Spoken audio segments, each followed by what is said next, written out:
सच का जहां। इदारा मेहबान औलिया के ज़ेर एहतमाम सालाना महफिल 30 नवंबर को मुनाकिद की गई।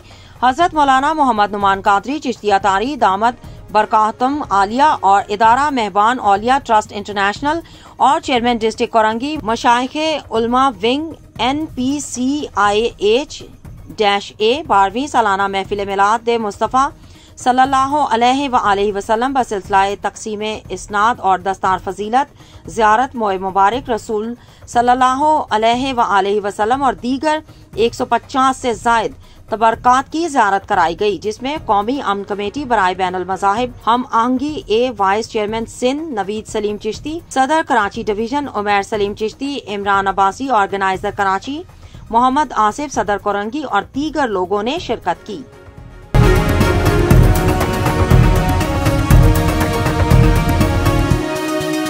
हमारा जहां, सच का जहां।